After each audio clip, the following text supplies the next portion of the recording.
Assalamualaikum warahmatullahi taala wabarakatuh. Bertemu lagi dengan saya Maida, dosen PGM Institut Akidah Usmuni yang kebetulan mengampu materi bimbingan dan konseling yang saat ini akan membahas terkait dengan perkembangan anak dan remaja. Mahasiswa yang saya banggakan, jadi kepribadian individu itu sangat kompleks, satu sama lain saling berinteraksi, baik dari aspek kepribadian itu sendiri dan juga faktor-faktor lingkungan. Keduanya berinteraksi dan sangat cepat berubah dan perubahannya itu sangat dinamis. Kepribadian individu mencakup aspek fisik, intelektual, sosial, dan afektif.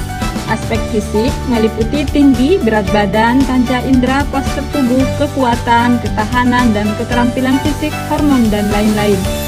Sedangkan aspek intelektual atau kognitif mencakup kecerdasan atau intelijensi, bakat-bakat khusus, serta sebagai bentuk kecakapan, baik kecakapan sekolah maupun kecakapan kerja. Dan aspek sosial meliputi berbagai kecakapan dan keterampilan berhubungan dengan orang lain seperti kecakapan berbahasa, kerjasama, memimpin, dan aktivitas-aktivitas sosial lainnya. Proses pengembangan itu tidak bisa selalu berjalan dengan mulus. Seringkali mereka mengalami goncangan, hambatan, gangguan, kesulitan, dan lain sebagainya.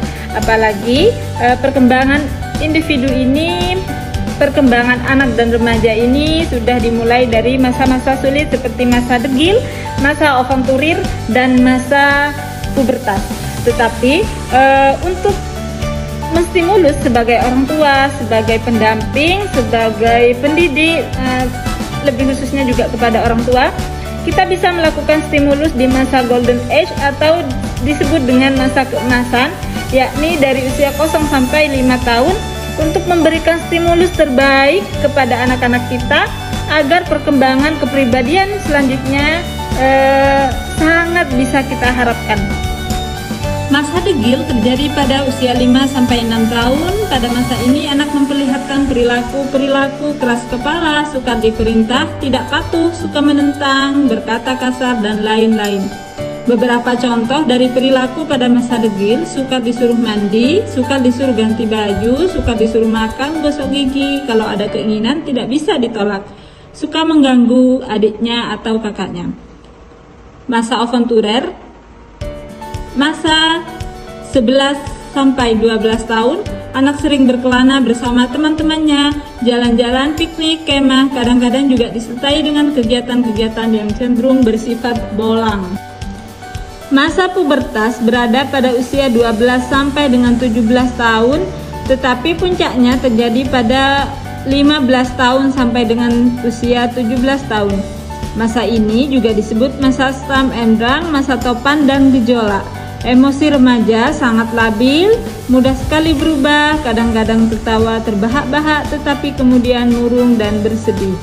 Mereka juga kaya dengan fantasi, dalam pemikiran juga tidak menentu, kadang-kadang terbahak-bahak tetapi kemudian murung dan bersedih. Teman-teman mahasiswa yang saya banggakan, itulah teori tentang perkembangan kepribadian anak dan remaja yang mana masa kritisnya dialami pada masa degil, masa avanturir, masa pubertas, yang itu anak-anak mengalami gejolak, tantangan, yang mana dari apa yang setiap mereka alami butuh pendampingan dari kita sebagai orang tua, sebagai konselor, sebagai guru, sebagai pendidik, dan lain sebagainya, untuk membersamai perkembangan itu bisa berjalan dengan baik.